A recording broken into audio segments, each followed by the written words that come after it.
So, wir sind in Mazedonien. Wir haben leider gerade vergessen, das Schild zu filmen, aber wir haben ein Foto. Und okay, da kommt die Kontrolle zu Mazedonien. Mal gucken, ob wir da auch noch reinkommen.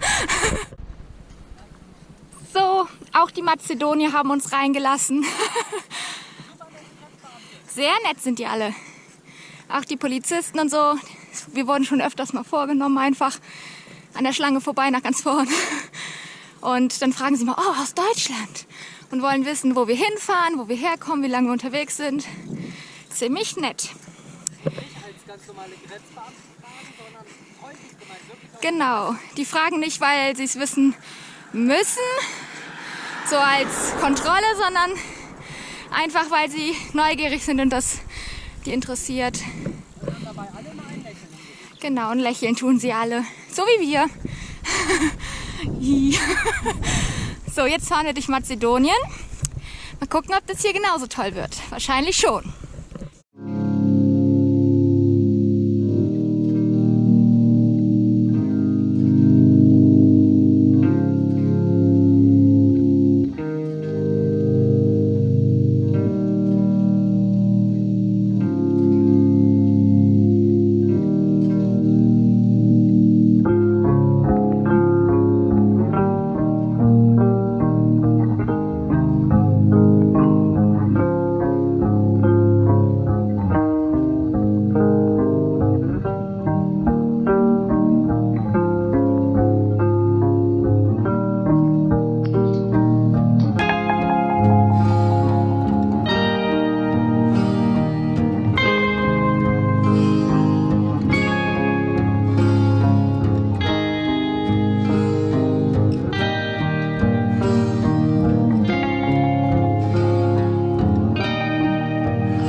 So sieht die Straße hier aus, wo wir die ganze Zeit fahren.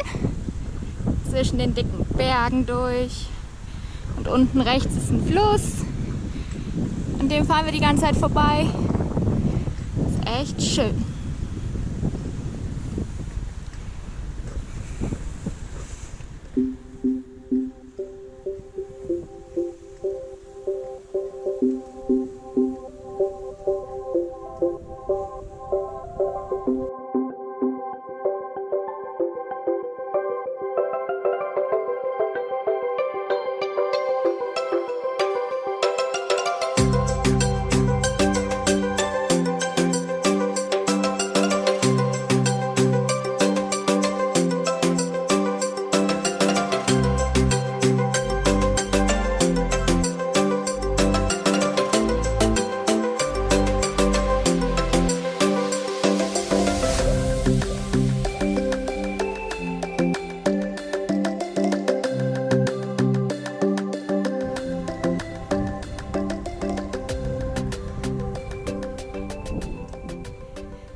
So, wir sind jetzt hier an einem See.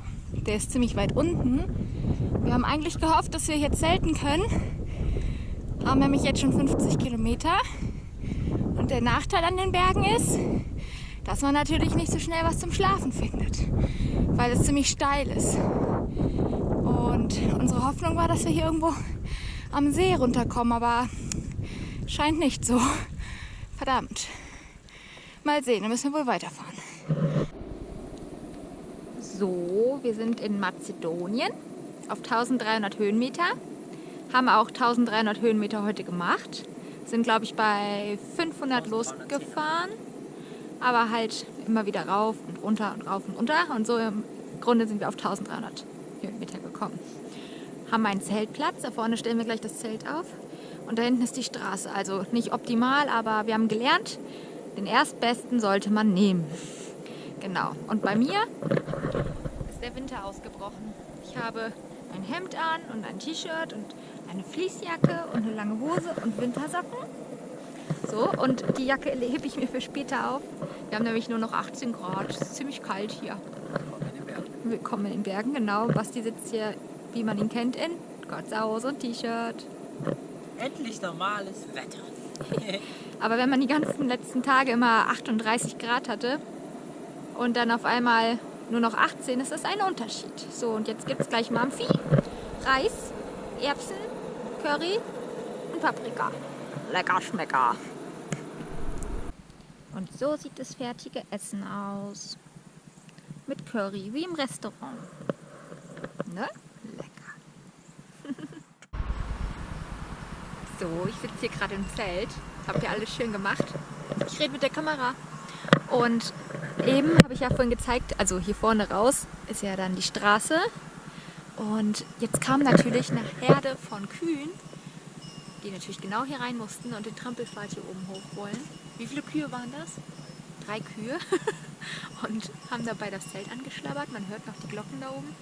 War natürlich klar, dass die ausgerechnet wieder hier rein müssen, wo wir stehen. Das ist immer so. Wir werden immer von Kühen oder Schafen oder sonst irgendwas überrascht. Diesmal war aber kein Bauer dabei. Da kommt noch eine. Man hört sie.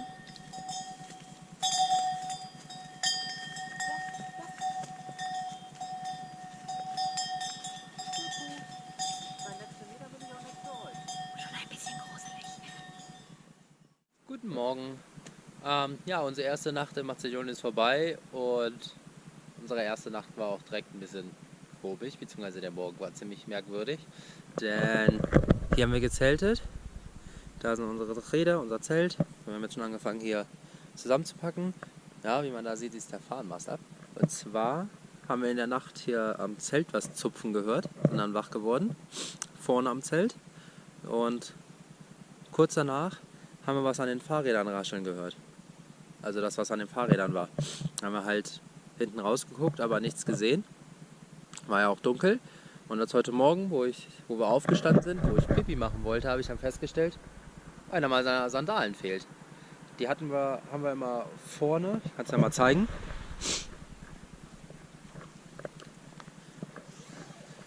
Die legen wir halt immer, nehmen wir mal die hier, vorne immer hier so mit rein. Und ja, von meinen Sandalen ist nur noch einer da. Jetzt gehen wir davon aus, dieses Zeltzupfen, was wir gehört haben, dass das dieses Geräusch war, das, wenn der Sandalen da so liegt, so sich nämlich angehört hat, dass da nämlich ist ein Tier, muss aber was Kleines gewesen sein, weil man keine großen Schritte gehört hat, den Sandalen gezupft hat. Das ist, weil der nach Käse gerochen hat. Nein, der hat nicht nach Käse gerochen. Und danach sind wir ja haben wir ja geguckt gehabt, weil wir es an den Fahrrädern gehört haben, da haben wir dann gesehen, dass der Fahnenmast abgerissen war. Also habe ich heute Morgen festgestellt. Und zwar lag normalerweise wäre er hier dran gewesen. Der Fahnenmast lag hier ungefähr. Und dann haben wir noch die albanische Fahne, die ja ganz oben dran war. Die lag hier hinten. Also ein ganzes Stück weit weg. Und was interessant ist, also es muss dran gezupft haben irgendwie ein Tier, weil die ist hinten komplett kaputt jetzt. Und, wie man sehen kann, das sind Bissspuren in der Fahne und auch hier in der nächsten oberen Fahne, in der kroatischen, die ist die zweite von ganz oben gewesen, sind Bissspuren. Da sieht man es. Also auch von der Größe vom Gebiss was Kleines gewesen sein. Haben wir gedacht, vielleicht ein Marder oder irgendwas. Aber ja, jetzt habe ich keine Sandalen mehr. Gut, dass ich noch meine Zun-Schuhe habe. Aber sehr interessant. Da wurde man hier in Mazedonien erstmal von den Tieren beklaut. Ah ja, und es ist kalt. Wir sind hier in den Bergen auf über 1300. Die Nacht hatten wir 7 Grad, mittlerweile haben wir wieder 9 Grad. Ja, ist aber deutlich frischer geworden. Ihr seht ja auch, ich habe was Langärmeliges an. Und ja, und natürlich vor Morgentau hier ist die Räder komplett nass und das Zelt von außen, aber das ist nicht schlimm. Das trocknet auch wieder alles. Ja, nur ich habe keine Sandalen mehr. Ja, aber guck, was Mazedonien noch uns so an Tierbegegnungen bringt, wenn man in der ersten Nacht von Tieren schon beklaut wird. Das ist der Hammer. Hier ist so ein richtig kleiner, süßer Hund und der tut uns so leid. Und jetzt gibt der Basti ihm ein bisschen was von unseren Snacks ab. Aber der kann ihn nicht kauen, wahrscheinlich hat er keine Zähne mehr im Mund. Oder so.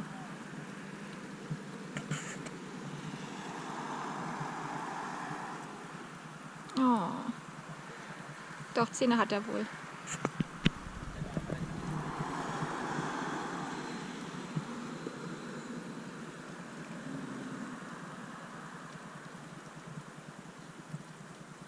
Schade. Wir haben es versucht.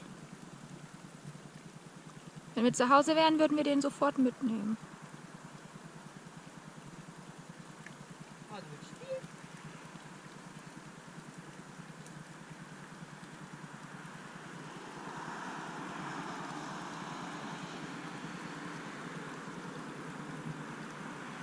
Kannst du dir die nicht ein bisschen zerdrücken oder so?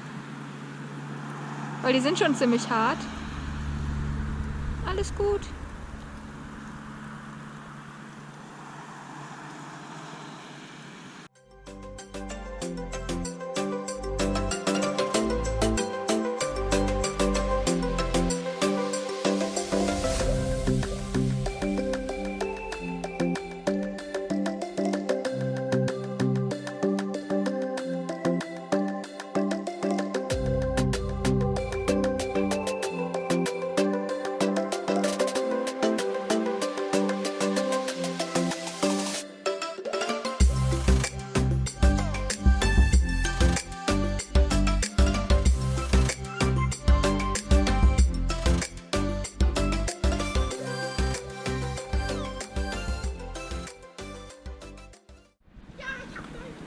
Basti hat neue Sandalen. Juhu! Oh, man kann die, glaube ich, gar nicht sehen auf der Kamera. Wie teuer waren die? 350. 350, das sind knapp... Was hatte ich ausgerechnet? Moment, ich gucke nochmal nach.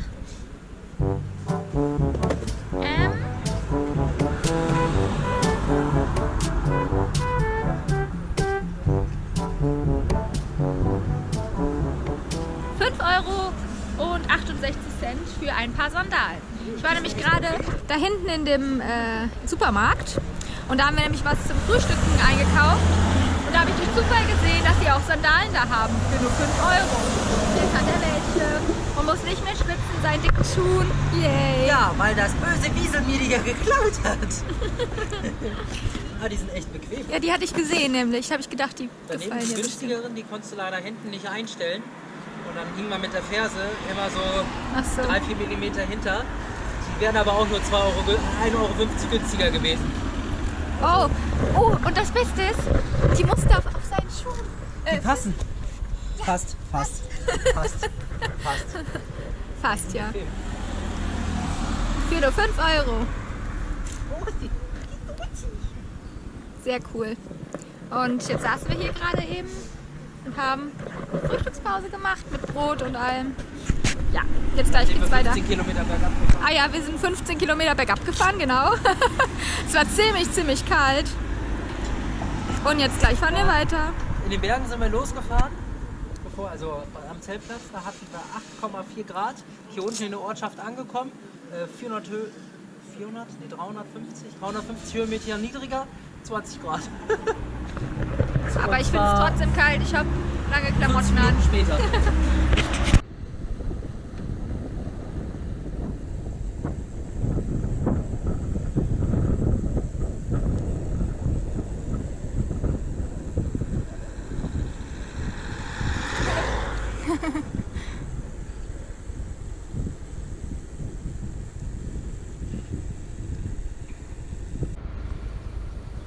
Das ist aber hübsch hier. So cool, sogar mit Wasser.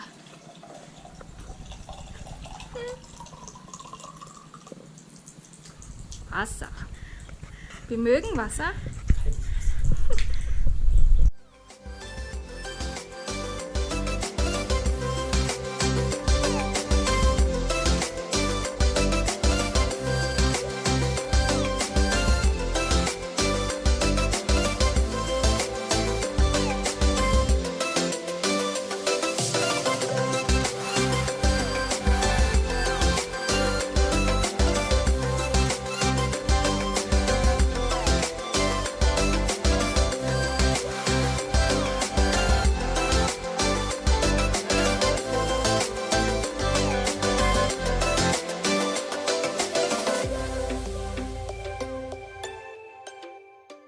So, schönen guten Abend.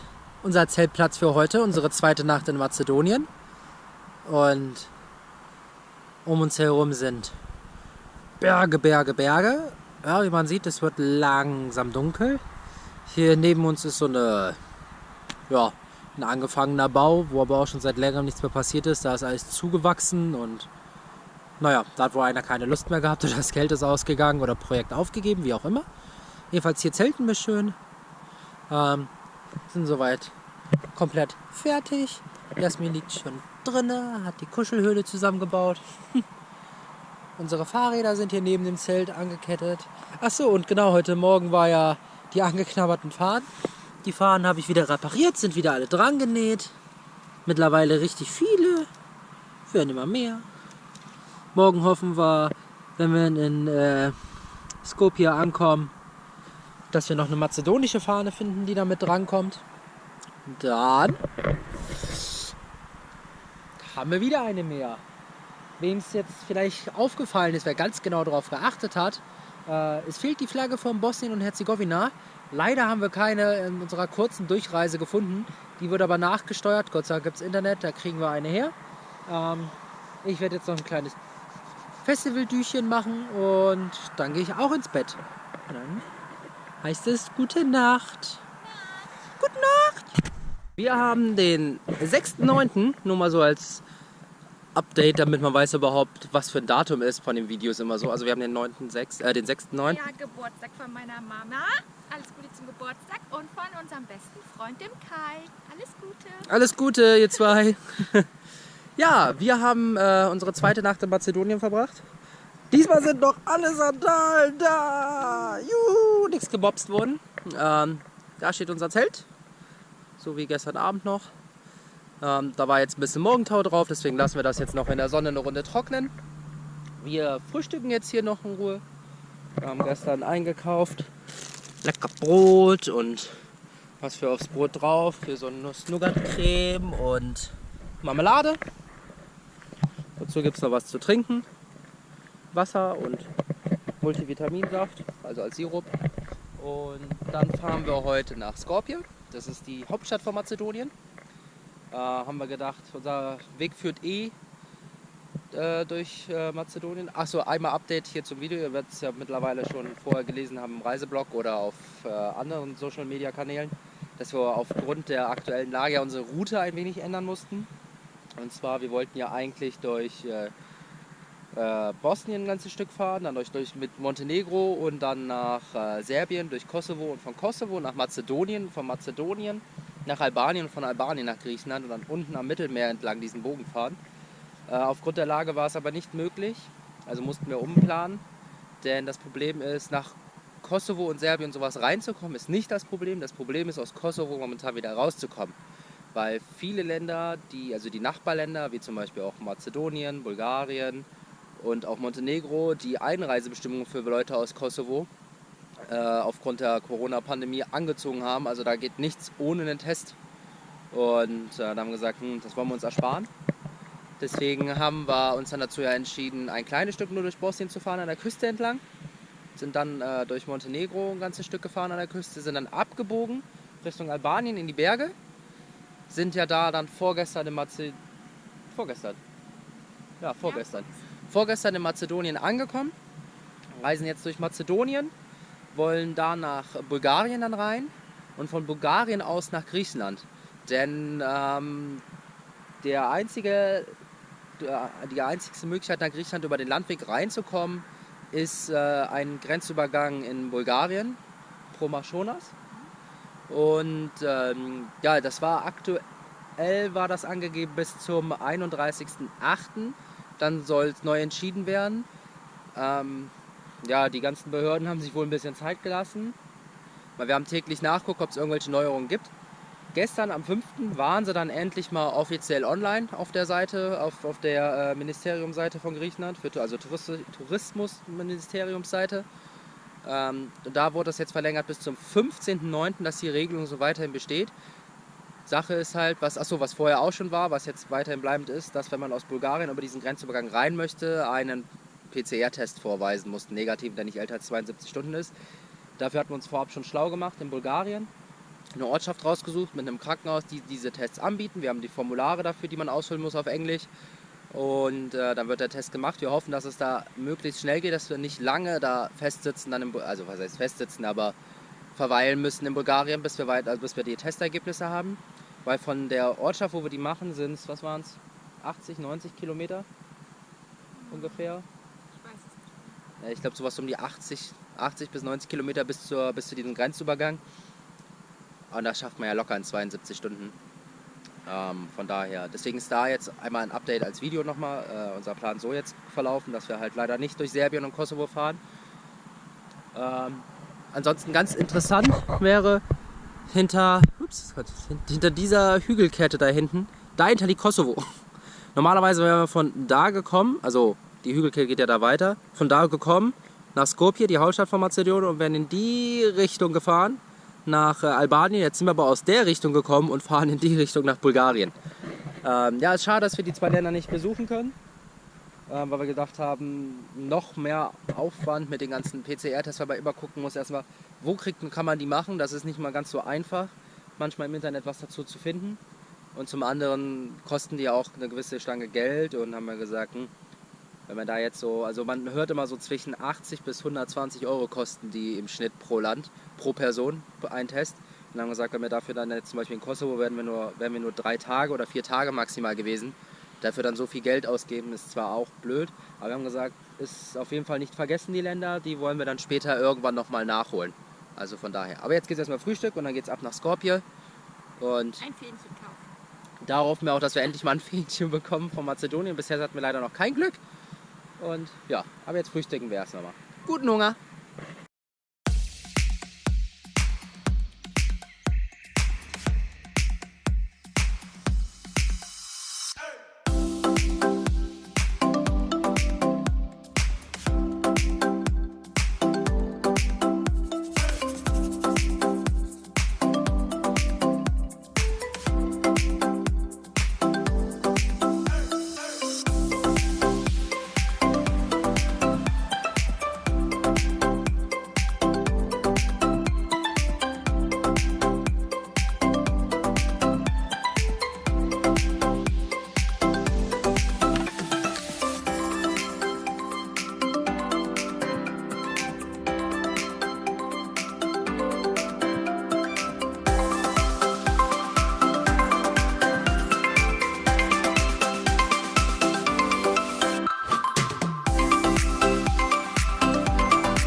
Guten Hallo.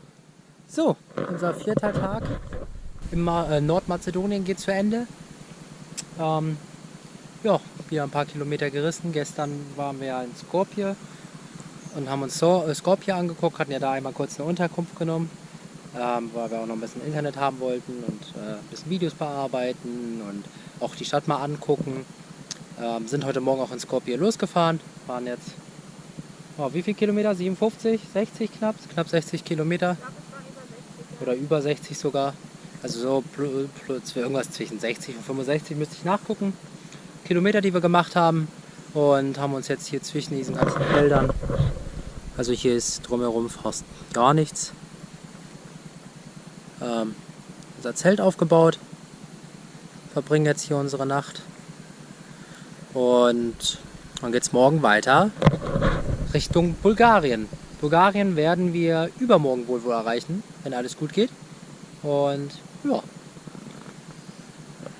gegessen haben wir schon und jetzt geht's gleich ins Bett.